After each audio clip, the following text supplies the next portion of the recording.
you're tuning into something different, something deeper. Welcome to a space where the unseen becomes seen, where the patterns beneath reality are decoded.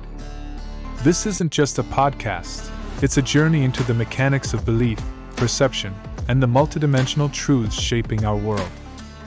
If you've ever felt like an outsider looking in, questioning the systems you're told to follow, you're in the right place. This is the Outcast, the Pattern Podcast. Let's dive in. You know, sometimes ancient wisdom holds these incredibly simple yet powerful symbols, almost like a universal map, that could offer perspective, maybe some guidance in, well, this often pretty complex journey of life.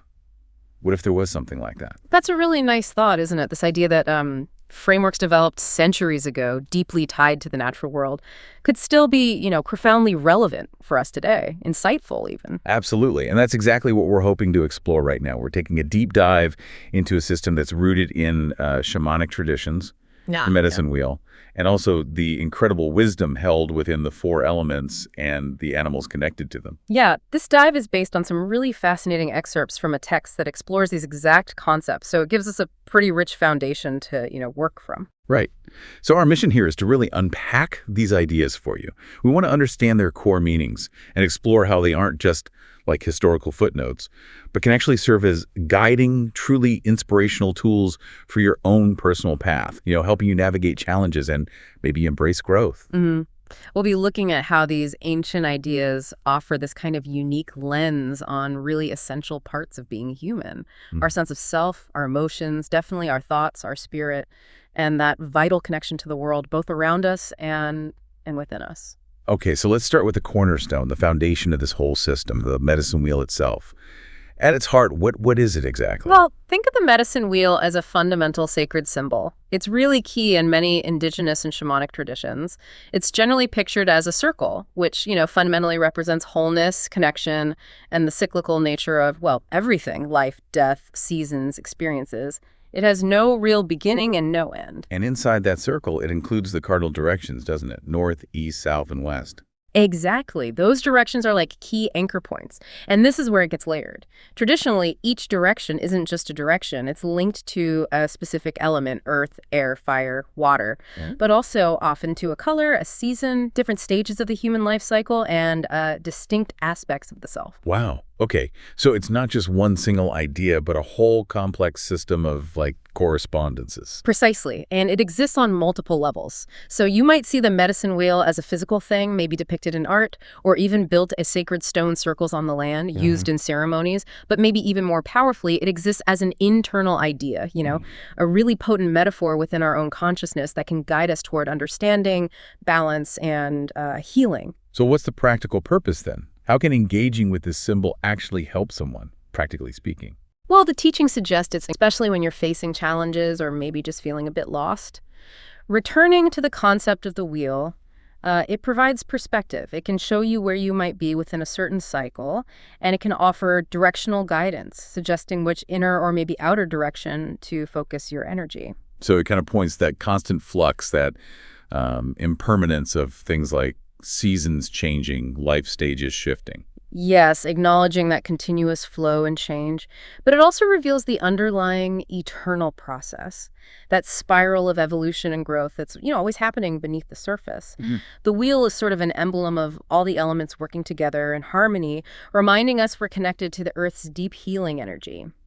The text actually mentions that when you're experiencing physical illness or injury or even emotional mental suffering, working with the medicine wheel framework can support the healing process. It helps you find your place in the larger pattern. The source text even mentions understanding really fundamental cosmic ideas, like something it calls the great conflict between skyworld and underworld, through the power of the wheel and its elements. Yeah, that shows how deeply integrated this symbol is, doesn't it?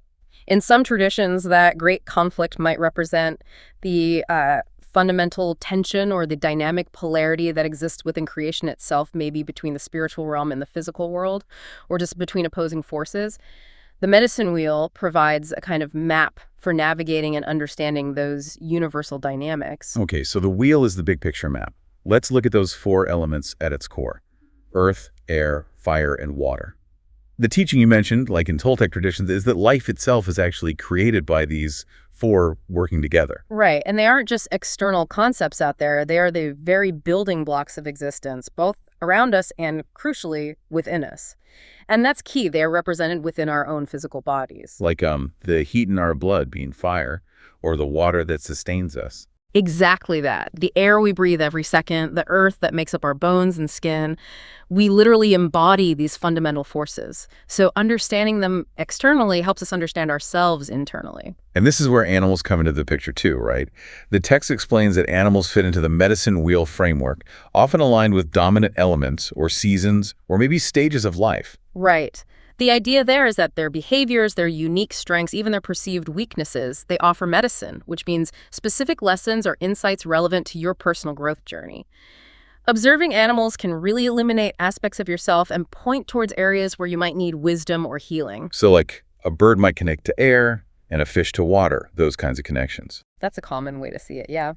The source gives examples like birds and flying insects for air, 2- and 4-legged land creatures for earth, fish, and all ocean life for water. And it notes reptiles, which, aren't obviously fiery, but they're often linked to fire because of their reliance on external heat, their preference for hot climates. It connects them to that vital energy. That reptile-fire connection. It might feel a bit less intuitive, maybe, at first glance. It might, yeah. But the teachings really emphasize that these aren't meant to be rigid, like purely scientific classifications. They're more energetic and symbolic correspondences. They're designed as teaching tools. The real work is in how these connections resonate with you personally and what self-inquiry they spark. Okay, teaching tools. That framing feels really important. It's not about some definitive list you have to memorize, but about what insights these associations kind of ignite within us. Precisely. They're prompts, really. They encourage you to ask yourself, okay, what are my strengths? What are my weaknesses or challenges? What agreements am I holding on to, maybe consciously or unconsciously? What areas inside me need some healing, some attention? The whole framework is really meant to assist your journey, your unfolding. And the source is pretty clear on this. This isn't supposed to be taken too literally or rigidly. The guidance seems to be trust your instincts, trust your intuition. Let the teachings sort of supplement what you already know deep down. Personal validation, yeah. That's really at the heart of this kind of wisdom tradition. Okay, let's maybe explore each element a bit more and the kind of medicine or lesson it offers, starting with air. Right, air. It's deeply connected to thought and the mind. It represents intellect, communication, language, reasoning, philosophy, basically the realm of consciousness and ideas. So it's mainly about mental clarity then.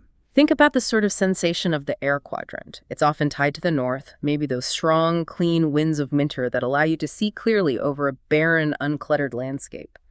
The color associated is often white, like pure snow, or maybe a blank sheet of paper. It suggests potential and clarity, almost like wind sweeping away mental fog and debris. And the animals representing air, what kind of lessons do they bring? Well, birds are pretty archetypal air animals. You have the great raptors like hawks and eagles. They offer the medicine of keen perspective, clear-sightedness, that ability to see the bigger picture. Then smaller birds like sparrows might remind us of meticulousness, attention to detail, and flocks, moving in those complex, coordinated patterns. That speaks to communication and maybe community intelligence. The source also mentioned bats with their echolocation. That's interesting. Oh, that's a truly powerful example of air medicine. Bats literally see through sound in darkness. So this teaches us about navigating difficult or unclear times, finding our way when the path isn't obvious, Symbolize resilience and resourcefulness in navigating darkness, both literal and emotional. It shows how these universal symbols can become deeply personal guides. And air itself is just so fundamental to life, isn't it? Oh, absolutely indispensable. Like the source points out, just try pausing your breath for even a few seconds. You immediately feel that urgent, vital need for new air. Even creatures that seem fragile, like the butterfly maybe, riding the air currents, they carry lessons about vitality, transformation, and a kind of delicate strength. Okay, moving on to fire. This element is linked to spirit. Yes, that aspect of ourselves that often feels a bit mysterious, very energetic, and sometimes difficult to fully grasp with just the logical mind. And the feel of the fire quadrant, where does that sit? It's often associated with the east, the direction of the rising sun, the return of new life in spring. The color is typically red, vibrant with energy and creativity. Fire symbolizes childhood, new beginnings, that spark of creating a new identity, perhaps. Fire is also such a powerful force of change in nature, destructive but also creative. Absolutely, a catalyst. Think about how some pine cones, like sequoia cones, actually require the intense heat of a forest fire to even release their seeds and propagate. So fire's destructive power isn't just seen as an ending, but as intrinsically tied to clearing the way for new growth, new possibility. What kind of animal medicine is associated with fire then? Animals connected to fire often command respect. They embody intense energy. The snake is a big one, frequently feared, of course, but a powerful symbol of transformation, shedding its skin. It's also aligned with healing, the symbol of medicine, traces back to the serpent, and also vital sexual energy. Lizards basking in the sun embody that heat reliance. And of course, the mythical phoenix, rising from the ashes, that's the ultimate fire animal, representing rebirth after destruction. Fire also has a place in ritual and ceremony, doesn't it? It certainly does. From the simple flickering candle flame used for remembrance or focus, maybe, to larger fires used for energetic clearing. The teachings also speak of the eternal flame within us, our inherent life force, our unique passion and creativity. Fire medicine helps us become conscious of this inner fire and then choose how we want to tend it, how we want to share its warmth and light with the world. Okay, next is water. This element sounds like it's all about emotion, flow, adaptability. Exactly. Water represents healing, change, and movement. It's often linked to the south, the warmth and peak of summer. Its color might be yellow, bright, and flowing like sunlight reflecting on water. Water is like life's precious currency. It cycles through the earth, rain, rivers, springs. And if its flow gets blocked or interrupted? Well, it stagnates, doesn't it? It becomes muddy, maybe unhealthy. Constant movement is what keeps water fresh and life-giving. It's essential all year round, obviously, but maybe in the heat of summer, its cooling, life-sustaining presence feels like a particularly precious gift. The sheer variety of water animals must be huge. Oh, immense. The source highlights this vastness, the oceans holding thousands upon thousands of species. Fish, whales, dolphins, crustaceans, jellyfish, just countless others. And it draws this beautiful parallel. How little of the Earth's vast oceans we've actually explored, and how that mirrors our own inner landscape. We hold this inner ocean of untapped potential, dreams, deep feelings, stories just waiting to be discovered. So connecting with water animals can help us explore our own inner depths. Precisely. They can inspire us to dive deep into our own emotional lives, our creative potential. Water is also strongly associated with youth or adolescence, that time of immense change, adaptation, growth, intense learning, forming connections, developing an adventurous spirit, and, importantly, embracing play. Working with water animals can help us reconnect with those vital qualities no matter what our current age is. And finally, Earth. This one feels, well, inherently connected to the physical world. It's associated with the body, grounding, stability. That's right. The Earth quadrant is typically tied to the west, the direction of the setting sun, the energy of fall or autumn. It often represents adulthood, a time of accumulating knowledge and experience, maybe stepping into roles as teachers or guides, although importantly, the teachings remind us we never stop learning. Fall is also the season of harvest, preparation. Yes, exactly. It embodies abundance, the wisdom of building stores, maybe protecting family or community in preparation for the coming winter. The color associated with earth is often black, like the clear night sky, or the rich, nourishing soil, and it can also represent death and the afterlife, as the body eventually returns to the earth. What about earth animals? What kind of medicine do they bring? While many four-legged creatures are archetypal earth animals, the steadfast bison, the graceful deer, the powerful elephant. Also, creatures that burrow and store food, like squirrels or moles maybe. Their medicine reminds us of the wisdom in small, consistent actions, the power preparation, and how seemingly humble efforts can build something really significant over time. It really does connect us back to our physical being and our place on this planet. It makes it almost impossible to feel separate, doesn't it? We are of the earth. The very minerals that make up rocks and soil are literally present in our bodies. Tapping into earth wisdom, working with earth animals, helps us feel this deep, fundamental connection. It calls us to claim responsibility for, well, co-creating what some traditions call the dream of the planet, that collective reality we're all shaping together. It reminds us we aren't just isolated individuals, but siblings, children of Mother Earth, part of this vast, interconnected web. That perspective really shifts everything, doesn't it? From feeling like just an individual in the world to feeling like you're part of the earth itself. It really does. And this brings us right back to that fundamental idea. These elements, these animals, these connections, they're all essentially teaching tools. They are specifically designed, you could say, to assist your personal journey towards greater awareness, healing, and understanding. Encouraging us to ask those deeper questions about our inner landscape, our strengths, our challenges, where we might be stuck, where we need healing. And reinforcing that core message again. While these traditional teachings offer a really powerful framework, they aren't meant to be rigid rules. Trust your own instincts, your own intuition, that inner knowing. That's your ultimate guide. So how does someone actually begin to put this into practice then? How do you start working with this kind of wisdom in your daily life? Well, the source offers some really ancient but also very accessible tools, things like making medicine bags. It's just an area, and it can be anywhere, indoors, outdoors. It could be tiny on a shelf or quite sprawling, that you dedicate to special objects, images, or symbols that hold personal meaning for your journey. They engage your senses through color, texture, maybe even smell, and you can easily incorporate representations of the elements. And you can definitely include things representing power animals, pictures, feathers, stones, maybe small carved figures. And medicine bags, what are those?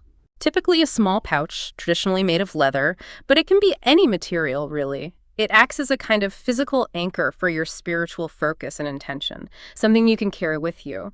People might put things inside that represent their prayers, insights, or their power animals, maybe small sticks, special rocks they found, feathers, shells, symbols from dreams or visions, little pieces gathered from nature. They become these tangible representations that guide your inner journey and help you feel connected to this wisdom throughout your day. Okay, so beyond those tools, how do you actually work with what might be your personal power animals, the ones that show up for you? One of the most direct ways the teaching suggests is simply starting your own animal sighting practice. It sounds simple, but it can be quite profound. Get a journal, maybe one dedicated just to this. And whenever you see any animal, it could be a squirrel in the park, a hawk flying overhead, a spider on your wall, a bird at your window, just write it down. Note where you saw it, what it was doing, and maybe how you felt or what you were thinking at that exact moment. This starts to create your unique record of how animals appear in your life. So it's really about observing what shows up specifically for you personally. Precisely. The teaching really emphasizes that animal medicine is meant to be practiced with creative intention by each individual. You're encouraged to follow your own deep inner truth, not just rely solely on someone else telling you what an animal means. You choose how you work with these sightings and connections in a way that best serves your personal path towards understanding yourself and, the universe. It feels really empowering. You get to interpret the messages that feel like they're meant for you. It ties directly into that whole idea of creating and living your own beautiful dream, healing yourself along the way.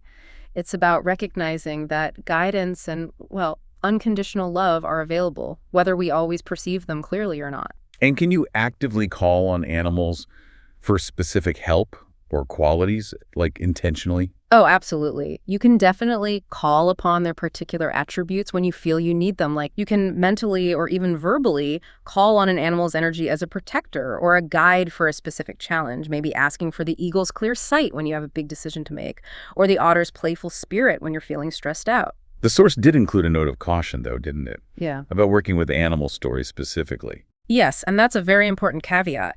It reminds us to be aware that traditional stories about animal behavior or their meaning have sometimes been used throughout history, perhaps to manipulate humans, maybe even playing a part in processes like domestication, for instance.